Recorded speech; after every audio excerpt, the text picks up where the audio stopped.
think everybody who is trying to log in looks like they're maybe here, so we'll go ahead and get started.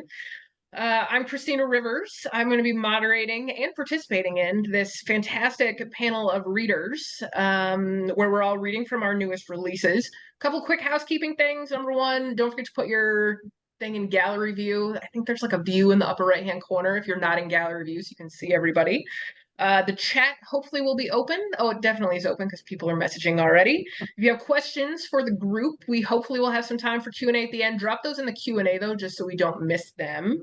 And we're having a sale on all 2023 books through, I think, the end of the bookathon. So with that, we have the amazing Nance Sparks, Morgan Lee Miller, C.F. Frizzell, and Georgia Beers. And we are going to get started with C.F. Frizzell because she did not send me her bio, and as such, has to go first. So, CF, if you want to give a quick intro and then just jump right into your reading. I'm C.F. Frizzell. I live on Cape Cod, and I do a lot of historical romance and contemporary romance. And the book we're going to be talking about today is coming out in February.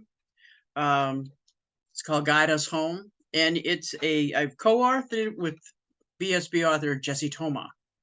It's a unique combination of contemporary romance and historical romance. Jessie has done the contemporary side, and I've done the historical side.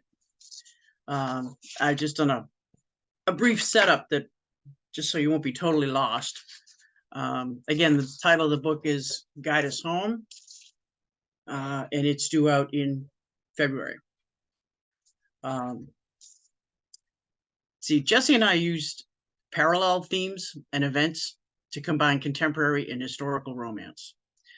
The story alternates between present and past, as experiences and common values and love emerge from the protagonists in both time periods. This scene that I'm going to read is from the historical side of Guide Us Home.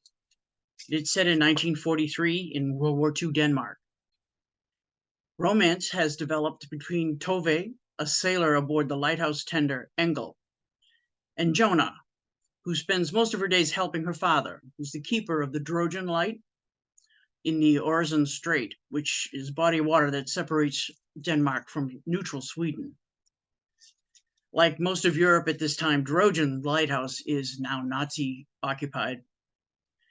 So this is a rare private moment in Copenhagen for Tove and Jonah to meet. As Jonah filled their plates, Tove eyed her more intently than the tasty meal. Jonah's dark hair flowed over her shoulders, and Tove yearned to lose her fingers in it, feel it drift across her own cheeks. The mellow lamplight cast her perfect kissable complexion in a warm glow, and there was grace in her every movement, a relaxed comfort in the cozy kitchen. This moment away from Nazis, the tempest that was the outside world, provided such welcome relief, not to mention the chance to express feelings at will. She threaded their fingers together. A night off, and I don't remember when. So let's set our worries aside, at least for now, Jonah said. The worries are heavy, Jonah, and I worry about you and your father, out there alone, the lighthouse with the Nazis. But it means so much to contribute anything we can, she said. Whenever paper notes are necessary, they go right into the stove as quickly as possible. Papa's very strict about that, so you needn't worry. Tove nodded. Ethan is a smart man, that's true. And none of us aboard the Engel ever speaks about what he and our captain share. She stroked Jonah's fingers atop the table, worried nonetheless. I hate having sentries at the beacon, looking down at us when we walk. It feels like we're prisoners in a jail yard. The first months or so were difficult, yes, but Papa and I have grown to ignore them, Jonah said. I do wish you and I could stroll around the tower, however. But the soldier's cottage on the other side has more windows than ours, so, well, being watched from above is bad enough. I love going up there with you. We could see forever. She kissed Jonah's fingers. Good will prevail, Jonah. We'll make more memories there, I just know it. Trojan will always be our special place. I tell myself that too, especially after we hear the horrors going on here on the mainland. She slipped her hand free and poked at her food. Those Nazi camps on the continent? God, Tove, they're killing everyone. Hopefully this rescue effort will spare our Jewish countrymen. It is going well, isn't it? We believe it is, yes, Tove said. And considering the entire nation mustered practically overnight, it's been amazing. You are all so brave. As are you, Jonah, and your father. What you and Ethan pass along is vital. But I do ache for the refugees.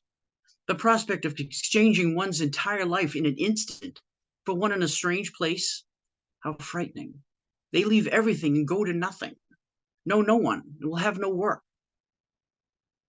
But they know they have no choice, Jonah, and that the Swedes are generous and welcoming. Our Jewish countrymen are being housed and fed and kept safe. Well, I'm proud that we as Danes are standing up, caring for each other. It gives one hope, having all faiths, truly a whole nation united against this insanity. And thankfully the children are being well advised, Tove added. The ones who congregate along our docks seem aware enough.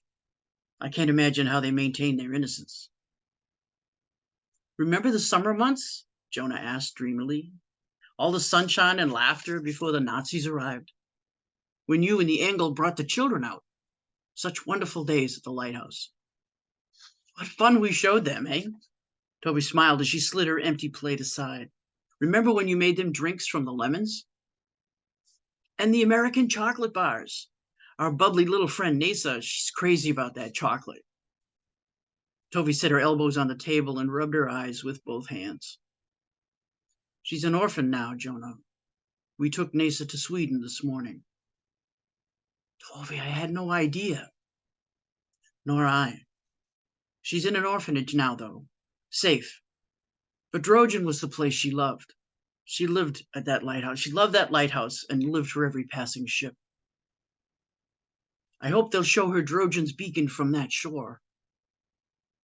I told her to insist, politely, of course, because it symbolizes home, and she should never lose sight of that. Jonah rested her hand on Tove's arm. At least she went on the Engel with you. A brisk rapping at the door startled them, and Jonah hurried to answer it. Tove tensed as she followed her. Sure, Jonah felt just as unnerved by the urgency in that knock. A small, thin man in a tattered jacket tipped his hat and glanced from them to the empty hallway around him. Jonah Friedler? At her nod, he jammed his hands into his pockets and shuffled uneasily. Captain Merck sent me. Who? Tove touched Jonah's shoulder. I know him. He's the captain of the Sohest. He's a good man. Bring him inside. They urged him into the apartment, and he wrung his hands as they shut the door. Jonah sent Tove a fearful look. The Sohest had just come in, he began, now staring at his hands. There's bad news. Awful news, I'm afraid. From Drogen. Captain Merck sent me to find you. Please, Jonah said, a hand to her heart. What is it? Is it Papa? The man finally met Jonah's eyes. He's been killed, Jonah. Jonah gasped so deeply she staggered back against Tove. God, no! She covered her mouth with her hand, and tears erupted. Tove shivered as icy blood roared through her system. Holding Jonah upright, she scrambled for words. You're sure? There's no mistake? No mistake. The docks are abuzz with it. The Sohest was boarded just outside the channel, and the damn Nazis couldn't wait to brag. But Tove drew Jonah against her chest. How? What happened? They said he resisted arrest for espionage. They said he had a gun. Jonah spun to him. That can't be true, she blurted through tears. They just killed him, I know it. Ethan wouldn't have fought them, Tove insisted. To what aim? He was stranded with them on a damn rock. Where was he supposed to go? How? She ran a hand through her hair. I can't believe this, Jonah said, sagging against Tove. The messenger scruffed at his chin. The Gestapo were at the docks when I left. They were meeting with the patrol boat to get the details. Tove shivered again. Not all the Gestapo would race to Drogen to pursue the espionage charge. Some would pursue it on land, and Jonah would be their next target. Her heart pounding, she turned back to the messenger. Then you must go now, quickly. I'm sorry, he offered gently. Everyone loved Ethan. Tove grabbed his arm as he turned in the doorway. Our thanks to your captain, and bless you for coming. He nodded and scurried off. Tove shut the door and guided Jonah to a chair. She knelt before her and carefully clasped the wet, trembling hands. She had always worried about the intelligence gathering Ethan and Jonah did at Drogen, and now the nightmare had been realized. Actually, it had just begun. Ooh, that was powerful. CF. God, I feel like my heart's pounding. I don't know. I Thank you. really want to know, spoiler alerts. Is Jonah gonna be okay? Is she gonna get attacked by the Nazis? Do I have to read and find out? Yeah, it's a matter of what they get out of the lighthouse, what it's meant to them, in parallel to what's happening in present day, and what it means to Sam and Nancy in their fight for a lighthouse. The parallels become clear as you move along, but the lighthouse plays a role most definitely in both their situations. All right. Well, that was amazing. I look forward to reading that book. I know that my TBR list is going to get so much longer on this reading, but that was fantastic. Thank you very much. Thanks, huh? All right. Up next, we have Nance Sparks. Nance is an award-winning author of lesbian romance and romantic blends. Nance lives in South Central Wisconsin. We're almost neighbors, by the way, because I'm in Chicago, with her spouse. Her passion for photography, homesteading, hiking, gardening, and most anything outdoors comes through in her novels. Nance, what are you going to be reading from today? I'm going to be reading from Appalachian Awakening. It's my new release, and it actually goes live everywhere tomorrow. Well, we will leave you to your reading. All right. Hello, everyone. I'm Nance Sparks, and the Gobsmacked moment I'd like to share with you is from my newest release, Appalachian Awakening. My main character, Amber Shaw, is hit with a double whammy of unbelievable moments right off the bat. My readings include content from chapters 1 and 2. A knock on my office door pulled me from my thoughts. Hey, Grayson, come on in. Is everything about the merger should already be in your inbox? It is. Can we talk for a moment?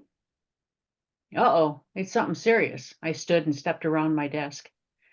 I'd been a direct report to Grayson and the board for the past 7 years. Typically, he flopped down in the chair in front of my desk, but today he stood just inside the doorway and picked at the sleeve of his suit jacket. Something was up, and it wasn't anything good. I remained standing, but leaned slightly against my desk for some much-needed support. Was there something unexpected in the packet? No, it was exactly what I've come to expect from you. Spot on and quite thorough.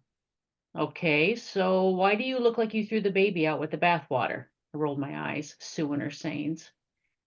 Amber, there's no easy way to say this. The decisions have been made for the leadership team, and, well, you won't be the CEO moving forward. My chest tightened up and my heart sank to the pit of my stomach. I'd brought this merger to the board. I'd been the one to pursue it. There were many times that I kept it from falling apart. I remained cold as steel and kept my expression neutral, another trait I'd learned from my mother. I see. And what was the determining factor? The new board feels that you were promoted beyond your skill set. You're too deep in the weeds. They're looking for an established leader who's more traditional. Carl Turner will be taking over. I'd been so certain that the board would choose me, choose my style. Of course I was involved. I wasn't a dump and run leader.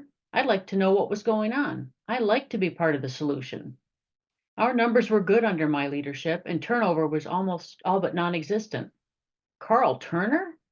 He was traditional, all right. A traditional, egotistical, misogynistic asshole.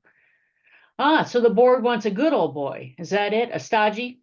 Grayson cocked his head and gave me a look that suggested I not finish my sentence. If I had any chance of talking him out of this, I had to keep my composure. And then again, based on his steely expression, I couldn't see a path forward that would maintain my seat at the head of the table. Anger and rage roiled inside. Breathe.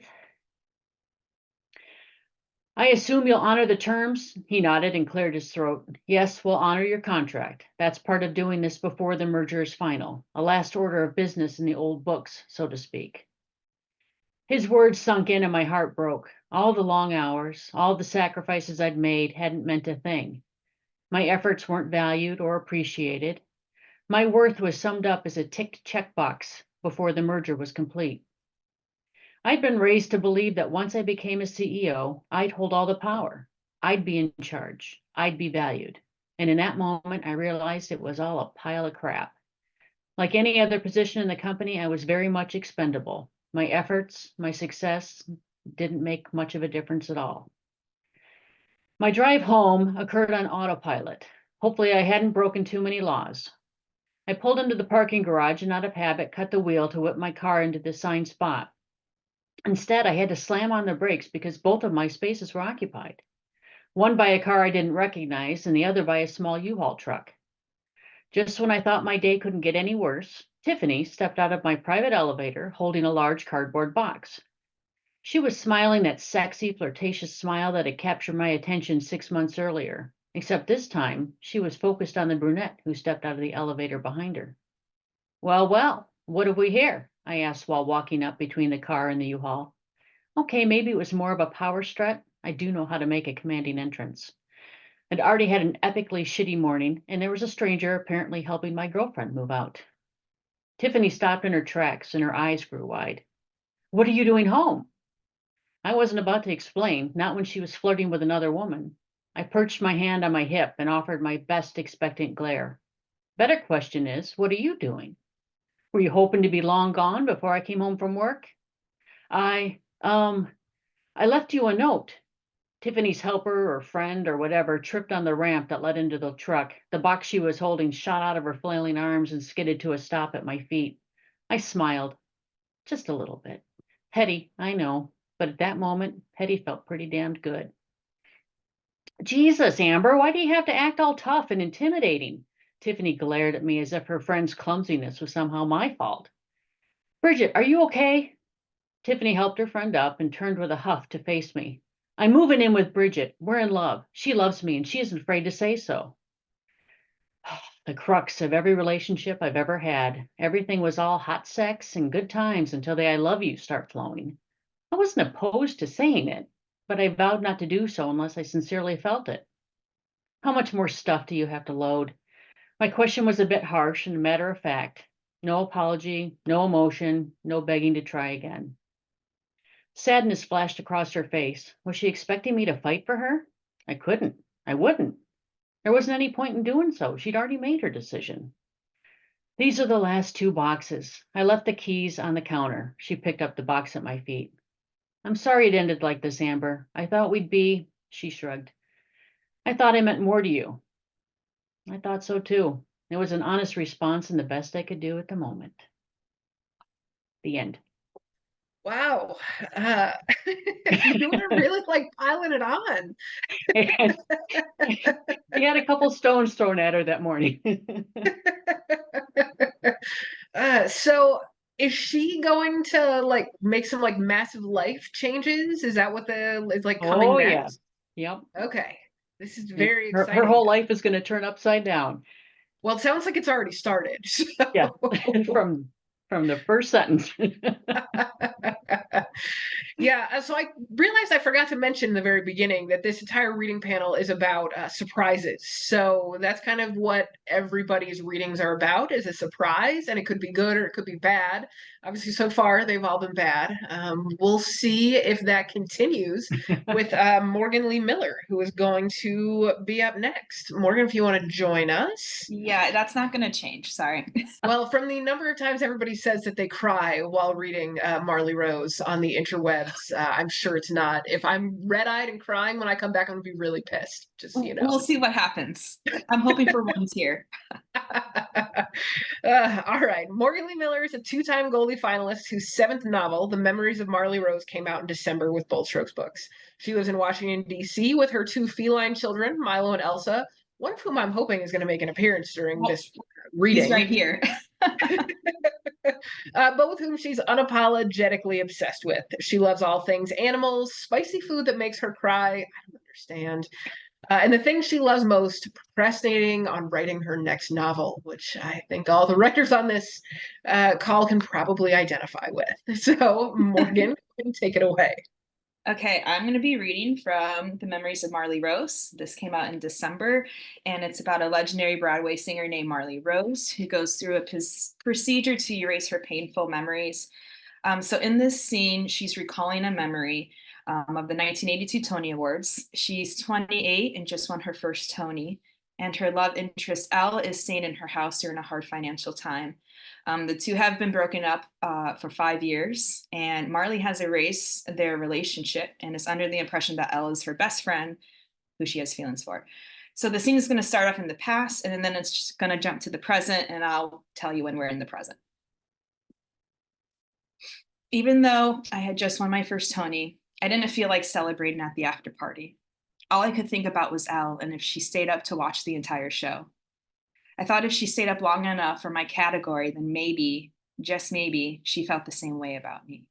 She hadn't left my mind once the entire night, and despite all of the complicated twists and turns we had encountered, I still wandered through the night looking for her. With my Tony in hand, I unlocked the front door and tiptoed into the living room to find Elle sitting on the couch, jotting something in her journal. She looked up. "Oh, hi," I said. "I wasn't expecting you to still be awake." "Marley," she said so softly, but she smiled around my name, made my chest burst open. "What?" I said, though it sounded more like a croak. "I'm just so incredibly proud of you. You won a Tony. It's in your hands right now." "You're proud of me?" "Of course I am. This is what you worked your whole life for. Ever since I've known you, you've been imagining this moment." She stood and walked over. "It's a little bit different than how I imagined it," I said. "How so?" "It's silly now." "Sure, it's not silly." She caressed my cheek. I leaned into her soft, gentle touch. I closed my eyes for just a moment, reveling in the way she held me. "It's a little bit silly," I continued. "Why don't I be the judge of that? Now tell me how you always imagined it." Her stare was so powerful, I could feel it lighting up my lips as she scanned them. "I always imagined you being there, in the audience, and every time I imagined thanking you. You did thank me. Not the way I wanted to. How did you want to?" Her soft fingers guided my hand up, and they skimmed a burning path along my wrist, down my thumb, and onto the black acrylic glass base of the award, before wandering up to the top nickel-plated medallion. She smiled softly, and our stares held for a heavy moment. My insides shifted and turned upside down. The way she looked at me had me melting. I palmed her face and kissed her. She wrapped her arms around me like she had desperately wanted to ever since I'd returned to New York almost a year before. I made sure that I kissed her thoroughly and deeply to match all the unsaid words of my Tony speech. I didn't want her to have a single doubt about how much I missed her and how much I still loved her, because God, none of that had wavered. Elle was always a beacon I gravitated toward. It's odd to think how the first time we slept together was so comforting and familiar, as if I had dreamt about it 1,000 times before. The only thing I can think of is that there must have been something there between us the entire time we had known each other, and we hadn't ignited that spark until that night. Afterward, we stayed on the couch for a while. I laid my head on her lap as she raked her fingers through my hot roller curls. We didn't say much. The two of us never really had to. Sometimes not saying anything was saying everything. Everything left unsaid that night clued me in that we were on the same page. I think both of us knew in that moment that what we had encountered was more of a promise that we still loved each other than a promise of getting back together. Our paths were still frayed in the grand scheme of life. Just so happened that for a few hours that night, our paths reached a juncture before we continued on. But it still brought us that promise that even with everything we had been through, there was still love deeply rooted in us. While our friendship clicked back into place, the love I had for her continued to accumulate. I didn't know how not to love Elle, because if I knew that, all the days without her wouldn't have been as painful as they were. Present day. What about this memory, Miss Rose? Dr. Pearson asked, snapping me back to the present. I want to delete my night with Elle after the Tonys. I shock myself for how fast and decisive I say it, and once I do, my eyes water. I try to erase the emotion that naturally spills out of me, but I can't. I don't want to forget our first time. I really don't. But I know if I want to unhook myself from the heartbreak, I have to erase this one. My mind says I have to, but my heart screams for it to stay because every part of that memory is wonderful. And that's the problem. A 33-year-old memory constantly stirs up the illusion that I'll get the love of my life back. That's why I need it gone. Okay, Miss Rose, I'll go ahead and target that memory. And close my leaking eyes and wait for the relief to lighten my mind.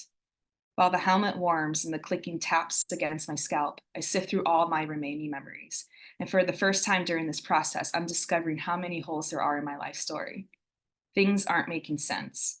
My memory of Elle is like scattered puzzle pieces, and I can barely make out her face or how we became to be. Everything is fading and wilting. I can hear my heart hammering against my ribs, the more the clicks and the tap at the memory, until I forget what the hell I just erased. When I try to recover it, I come across another missing piece in my timeline. What felt like a puzzle with lost pieces is now so scrambled that I can't even see a clear picture of my life. Where the hell did I come from? Who the hell am I? What the hell have I done? And see. I'm not sure what I'm going to be able to read this book. It You sounds can, I promise. so good. It sounds so good, but I feel like it's going to like rip my heart out. It's And gonna then be it like will Evelyn Hugo put all back over together. again. Okay. Just trust me. If you promise you're going to put me back together, I promise. I will add this onto my TBR. I mean, it's already on my TBR. Let's be serious. Oh, God, right? And Eder in the comments has just grabbed Kleenex. That, right? I feel like this is going to be like the new Evelyn Hugo. I'm calling it now.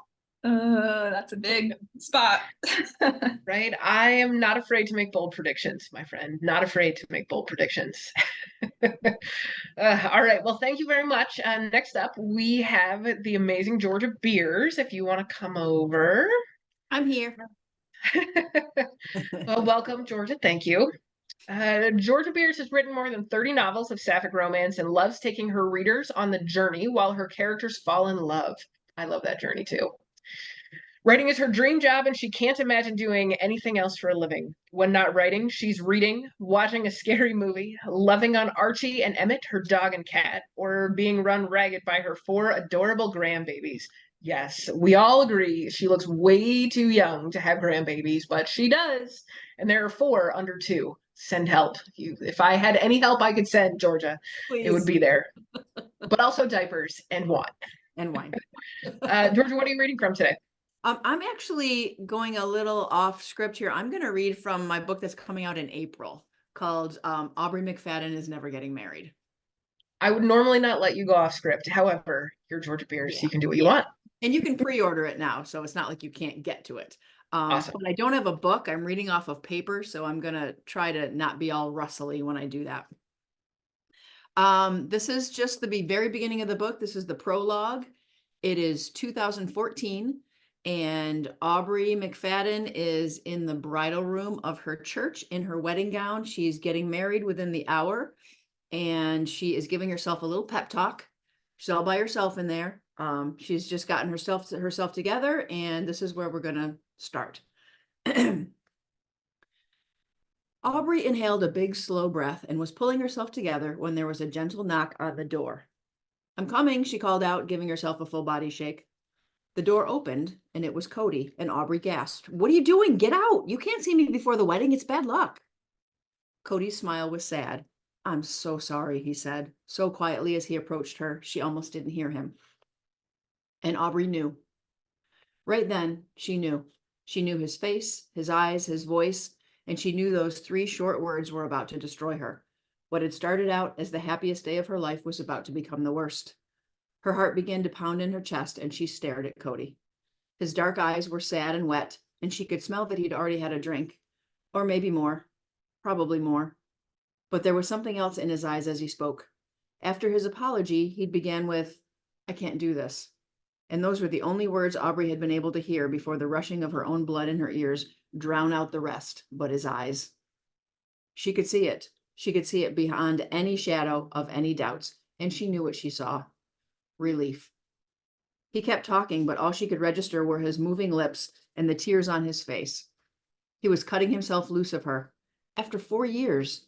They'd been dating since their freshman year of college. They'd graduated only a few weeks ago. And yes, they'd stepped up their plans to wed, but getting married, having a family, that had always been the plan, their plan, hadn't it?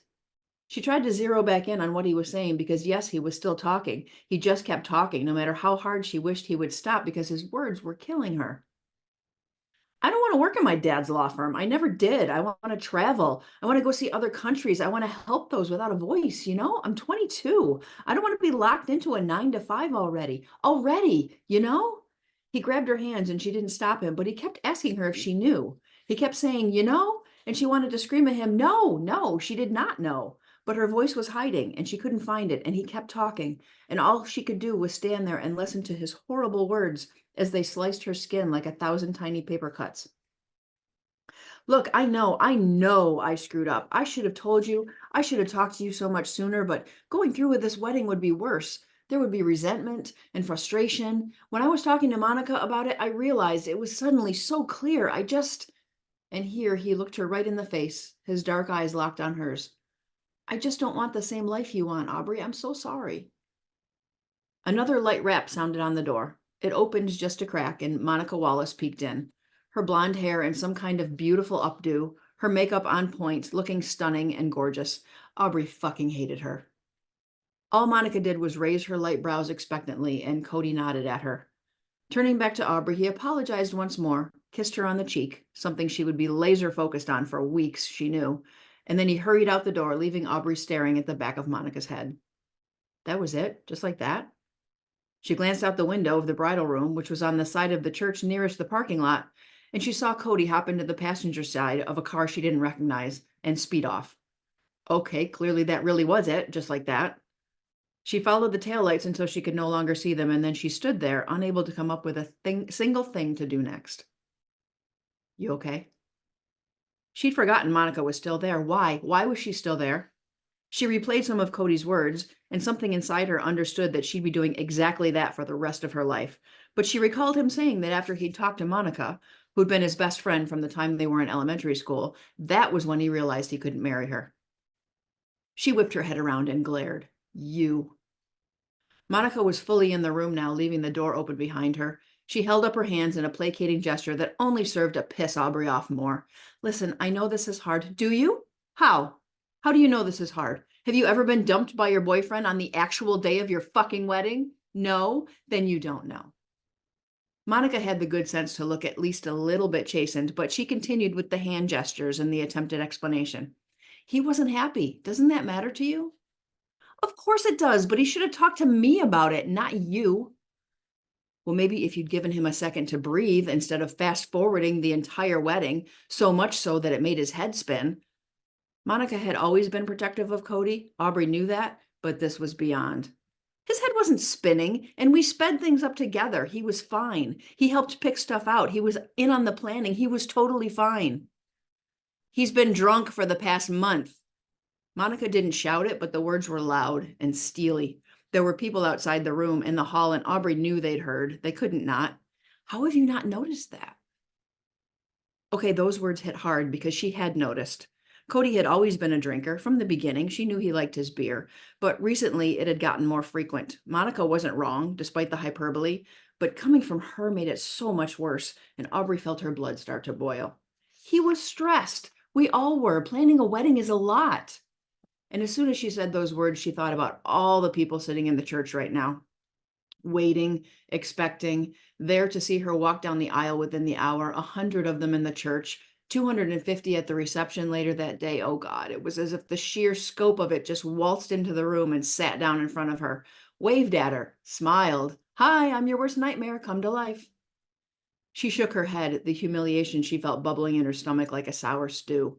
She had to clear her throat of the bile that was threatening to make an appearance. How could you do this?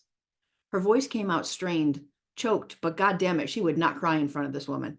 Because I know it was you. I know he talked to you and you pushed him to do this. Monica's expression was a combination of sympathy and irritation, and for a moment she looked as though she was going to deny talking to Cody.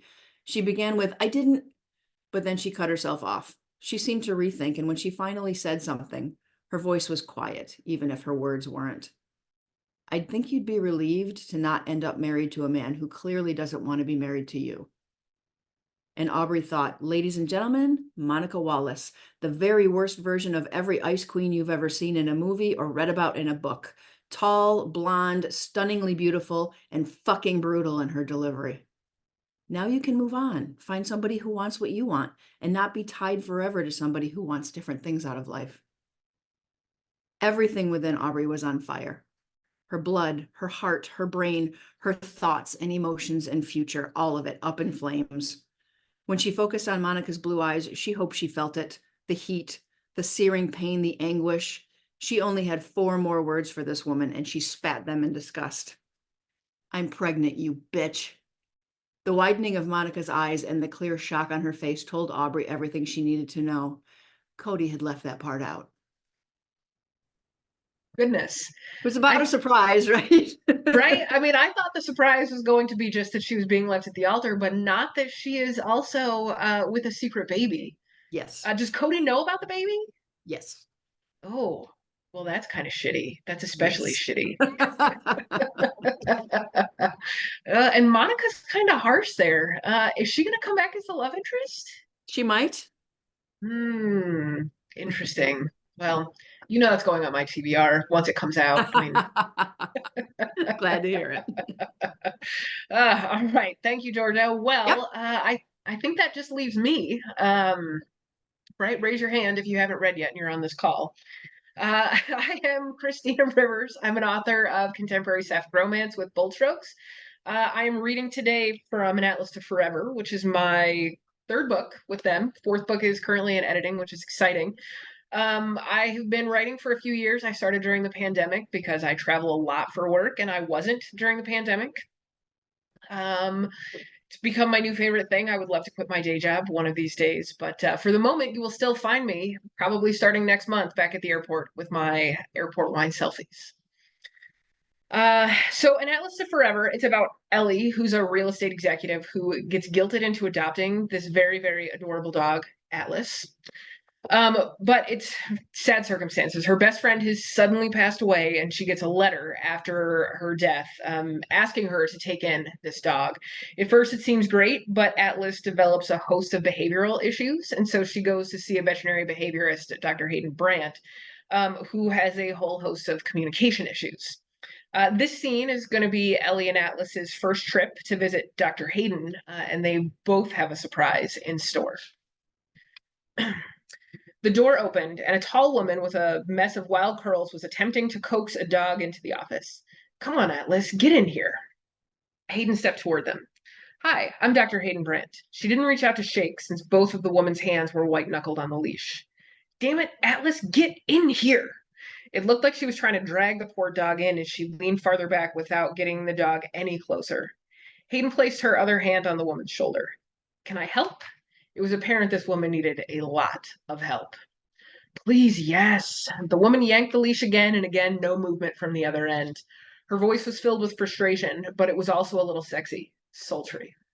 She touched the woman's forearm softly and kept her voice low and calming. Take a step toward him and allow the leash to go slack. Atlas was a big boy. Even though Hayden was having a hard time remembering the woman's name, she remembered everything about Atlas's initial consult notes. She turned sideways to squeeze through the blocked doorway, and her hips brushed the woman's thigh. The unexpected contact made Hayden jolt into the doorframe and rebound into the woman again. Oh, sorry, Hayden said as she regained her balance, but stayed awkwardly close as they were kind of stuck. No problem. The woman looked at her, and Hayden's mouth went a little dry. She was wearing sexy horn-rimmed glasses, and the dark brown eyes staring from behind them were wide and beautiful. Hayden cleared her throat. Trying to drag him is only going to make him dig in more. I'm going to see if I can coax him with some treats. She stepped through the doorway and crouched to Atlas's level. She brought the back of her treatless hand towards him to sniff. He touched her hand with his nose and tentatively licked before lying down. Good boy, she said softly. Do you like treats? His ear quirked, but he'd stay rooted in place, gaze averted. I saw that ear, buddy. I know you like treats. This time he lifted his head and looked at her with heartbreaking eyes. She held out a treat, still giving him lots of room. He sniffed at it and took it so gently. Yes, you're a good boy, aren't you? She gave him a few more treats and lured him into the office one step at a time. The woman with the sexy librarian glasses looked at Hayden like she was a miracle worker, and Hayden couldn't help but judge a little. If that basic bit of dog training was impressive, this woman must not know anything about dogs. What was she doing with such a difficult boy? Please have a seat, Ms. Efron, but please call me Ellie. You can call me Dr. Hayden or Hayden, either way. Why had she just said that? She always went with Dr. Brandt or Hayden, never just Hayden. Dr. Hayden. Her smile was large, but Hayden could see his strain at the corners. Hayden gestured to her visitor chair. Please, have a seat. Ellie started to sit, but Atlas picked that moment to hunch and poop right there in the middle of the office. Atlas, no! Ellie yelled. Oh my God, I'm so sorry. Hayden couldn't help the laugh that bubbled out, even though she worried Ellie would think she was laughing at her. It's fine. This happens all the time. Atlas was still pooping, and Hayden laughed even harder. She pushed the intercom to the front desk. Shirley, can you please bring in the Code Brown emergency supplies? On the way, Dr. Brandt, Shirley said with more cheer than was natural given that she was about to clean up poo. Within seconds, Shirley trotted in with a shower caddy of cleaning supplies. Ellie tried grabbing it, but Shirley waved her off. Ooh, are his poops normally this big? Shirley said. Ellie's voice wavered. This is excessive even for him. Clearly, Ellie was out of her depth, and Hayden felt a mix of sympathy and annoyance, though at least Ellie had brought the big guy in to get help. Relax, Ellie, she finally said. This isn't the first time, and it won't be the last that a dog shits in my office. Ellie started to laugh, and Hayden felt a little tension melt. I just never know what to expect from him. When I first got him, he was so mild mannered. I thought this was going to be a breeze, and then his behavior flipped, and I began questioning everything. But I've got this dog now, and that's that. But it's like I always have to expect the unexpected. She snorted, and it sounded like a sob. Hayden wanted to dig into Atlas's evolving behavioral issues, but decided to start at the beginning. Tell me how you ended up with him. How long has it been? I Ellie trailed off, and suddenly tears were streaking down her face. Hayden didn't have a clue what to do. She must have missed the day in vet school when they talked about what to do, and a total stranger started crying in the office for seemingly no reason whatsoever. Shit. Hayden tried to be comforting, but was so socially awkward. She laid a hand on Ellie's shoulder. Whatever it is, it's going to be okay. Let's go sit on the couch. She guided Ellie to the couch, Atlas following, and gently pulled on her hand until she sat very close on the leather sofa. Hayden desperately tried to figure out what the hell she was supposed to do. Should she put a hand on Ellie's leg? No, too intimate. Should she put an arm around her shoulders? Hell. She wanted to run as quickly as she could, but settled for continuing to hold Ellie's hand and squeezing it. She'd seen that in the movies, right? Why couldn't this woman have been bridge patient? They were better with people. She finally landed on, do you want to talk about it? But felt completely unsure if she wanted Ellie to take her up on that offer or not. Ellie started, then threw her arms around Hayden's neck and began crying in earnest. Not quiet, demure sobs, but full, body-quaking, soul-shaking sobs. Hayden instinctively wrapped her arms around Ellie and let her cry.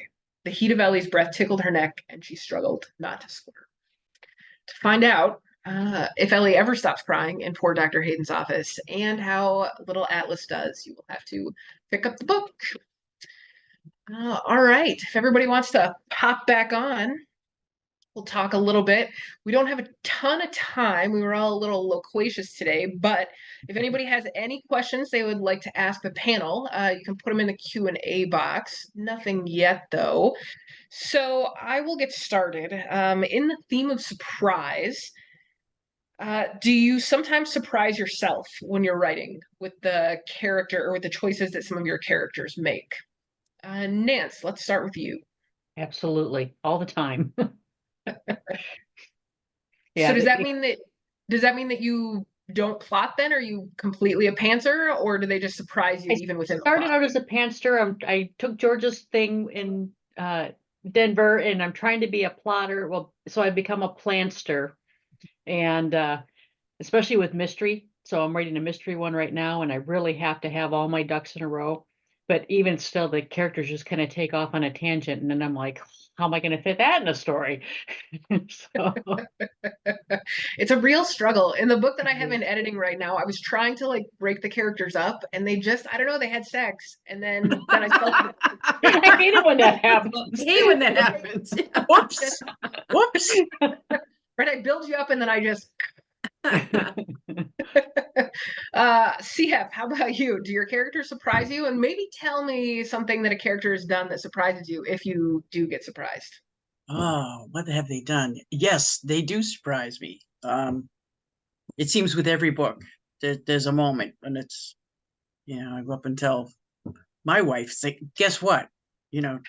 Guess what they did now? Guess where I am now? And it's not my fault. It's eerie. I don't know where it comes from. It's like it's just eerie. And of course, examples would help, huh? And the mind's going blank. All right, you don't have to think of one if you don't want Yeah, to. but it happens, and it'll screw things up, like you said. I mean, it's whether they're having sex all of a sudden or they get interrupted in the middle of it. It's like, well, why did that happen? I was on a roll. Okay, yeah, it can be but you never know where it's going to go. Right. And that makes it part of the adventure. That's Mhm. good. That's what we love about writing, right? It's always Yeah. something new. Morgan, how about you? Yes. Yes. I think I had the most surprises with this book, Marley Rose, because she's a mess. And so there were a few things I knew that she was going to erase, but there's one big thing in particular that I didn't think that we were going to erase that until the moment came. And then I had to like sit on it for like a week. I'm like, is this the right decision for the story? And as much as it pained me to make that, as much as it pained me that Marley made that decision, it was what was needed for the story. But I was not planning on this one memory erasure thing. Is she ever able to get her memories back, or are they like You gone, have to gone? read it, Krystina. Ugh. There's a happy ever after, so don't worry. Right. Like your heart will be put together. I promise. Okay, I will take that. Georgia, how about you? Do your characters ever surprise you? I know you're a plotter or a planter. They do. I'm a plotter, so they don't surprise me as much with something like the storyline as they do maybe with dialogue. I'll be, writing a conversation and then someone will come up with a really good line and I'm like, oh, that's what she should, you know what I mean? So, and by someone, I mean me, but I mean, I just think that when I get surprised, it's generally about something that's been said, something that ends up being a really cool line. Right. It is really amazing when you like impress yourself with the lines that you come up with. Yeah. And then You're it's heartbreaking. typing away and then you're like, oh, that's good. Does your editor ever make you cut those? Yes. Ones? Sorry, I had to jump in. I was just thinking about that, and you read my mind. Morgan I'm like, says yes. I don't think that's ever happened to me, but what did you have to cut, Morgan? there's just like some lines I'm like, oh, this is so good, but sometimes it teeters on being good and like not making sense. Okay. So there's sometimes Barbara Ann Wright was like, no, we're gonna cut it. But I did have to cut something that I really liked in my first book, and it hurt to cut it because I thought it was so good, but it was also in French, so like I get why it was cut. So it all worked out. Yeah, Barbara Ann made me, well, she didn't make me cut something, but I toned it down because it was a little bit vulgar, but it was really freaking funny. And I'm very devastated in Atlas, and I had to cut it, and I just want to like release it somehow secretly so everybody knows this You super should clever release line. On This is Twitter a or safe something. place. This is a safe place. Go for it. I feel like I'm gonna have to have like a special club for people who've read the book because you kind of have to like have the scene like it actually happens in the bedroom. Yeah. Yeah. All right. Well, this went very, very fast. Why don't we take like 10 seconds just really quickly to tell everybody what you're working on now and where everybody can find you on the socials, and then we'll tie this up with a little bow. Nance, why don't you go first? What I'm working on now is a murder mystery called Waterlogged, a Northwoods mystery. And it's set up in northern Wisconsin on the Turtle Flambeau flowage. So it's a very mystic, high, often boondocks area. But it's been a challenge because there's so many intricate pieces to it. And my socials are Facebook and Instagram pretty much. And if you just look up Nance Sparks, I'm it. All right. Well, I'm excited. I love northern Wisconsin. My wife is from up there. I haven't been up in years, but it is so beautiful up there. It really is. Yeah. All right, Morgan, what are you working on? I am working on my 8th story. It's called A Thousand Tiny Promises, and it's going to be about 3 friends who are going to finish the bucket list that they started in high school. And 2 of the friends had a friend break up, but they're going to find some sparks between them along this whole journey. Ooh, that sounds fun. I mean, sad, but interesting and fun. Georgia, what are you working on? I have Aubrey McFadden coming in April. I've got Can't Buy Me Love in August, and I'm currently working on a Christmas novel called This Christmas that should be out by November. Woo! Ooh, I love Christmas. Me too. Just barely behind us, but I'm already looking forward to Me too. it. CF, what about you? What are you working on? Working on Finding Harmony. That's the title, not what I'm personally shooting for. And to be out early part of next year. It's basic. Well, let's see. It's a she is just hitting the big time as a lead singer in a rock band. And it's the first time I've tackled music as much as I love it. I've tried to avoid it all this time. So I'm trying to venture into that. She has more or less an epiphany though, because she ends up back helping her grandmother at an old general store that the grandmother refuses to leave. And she's our protagonist has to basically she's assigned by her family to be the one to get grandma tucked away for her golden years. Well, grandma doesn't want it. Screw that. Grandma's pretty happy where she is. So this is an eye opener for our rock star who's between tours, and has come home to a real down home environment that she has to like sink her teeth into and see the world for as you and I would see it, not from on high. Well, that sosounds really It's a lot exciting. of All fun. right. Well, thanks everybody. Thanks everybody for joining us.